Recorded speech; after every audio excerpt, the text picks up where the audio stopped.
Hey guys, this is a What's Good for the Sex Lives of College Girls on HBO Max. Each episode is about 30 minutes long, and each season, as of right now, season 1 has like 8 episodes. Season 2, I think, should have 8 episodes. It's still working through there. As of right now, we're on episode 6. So but it's been enjoyable. I started watching it over the weekend and I couldn't stop watching. I like a show that can get me hooked. Sometimes I understand it takes a while. Like that first episode, you are trying to grab your audience, you're trying to like delve into the story and get everything. I think what works here is it knows that it is supposed to be entertaining. And when I say entertaining, I mean funny. Like it is a comedy show. And, you know, it has its moments where they talk about some topics such as like sexuality, what is it that you're really wanting, and like growing up, because you have these girls who are going from high school into college, and a lot of them, they share their experiences to where it's like, yeah, a lot of them weren't popular. Like they don't have this experience on, oh yeah, this is what I like, this is what I want. And the phrase or the normal thing that you hear where it's like college is about experimentation. This is kind of what I want to say it talks about or is delving into some of the time when they have some of these conversations. They, like, what is it that you're wanting? What is it that you're looking for? It's this time to kind of figure that out and, talk about it. And I like how it has that good mixture with it. This is another show that has Mindy Kaling behind it. And I did find out with doing a little bit of extra research, because I was like, this feels similar to like Never Have I Ever vibes.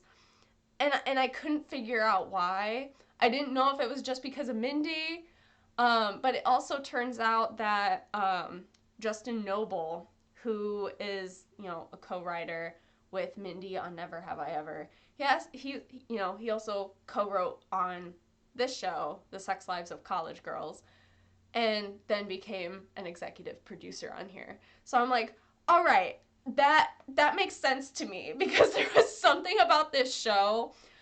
I was like, why does this feel like some parts, not all of it. Some parts just felt like Never Have I Ever.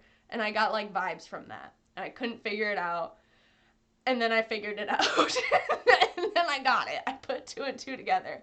But, I really like I would say, diverse cast that we have here, because you have, people, I would say, from, I'm going to say all walks of life, rich, poor, backgrounds of all kinds when it comes to what their family does, what their professions are. And I think it's very entertaining with some of, I would say, the backgrounds and seeing how they interact and how things are done.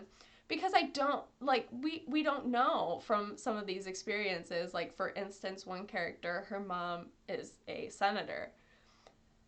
I mean, how many, like I've never had anyone whose parent has been, a senator or anything. So we don't know those experiences, and it's just entertaining to see how kind of some of these situations are done.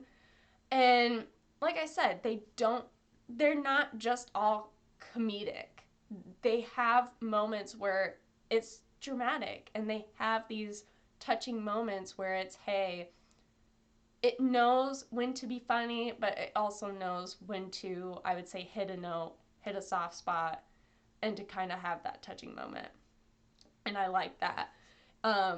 It's been a really entertaining show. It's funny because when I started watching it, I was I'd say halfway through season 1, my significant other was like, "Oh, what are you watching?" And like started to like kind of watch, was also doing what he was doing. And then by season 2 was like sitting and watching. And then when we were done with that, it was like, "Can we rewatch season 1 so then like I can understand it all?" I'm like, "That's fine." I'm like, "I will rewatch it. It's fine." So I very much recommend it if you want if you're looking for a new show, want something comedic as well as like, you know, I'd almost say like dramatic, hard hitting, have those moments of like depth. Um, I very much I very much recommend it. So if you've watched it, feel free to leave your thoughts down below, and I will talk to you all later. Bye.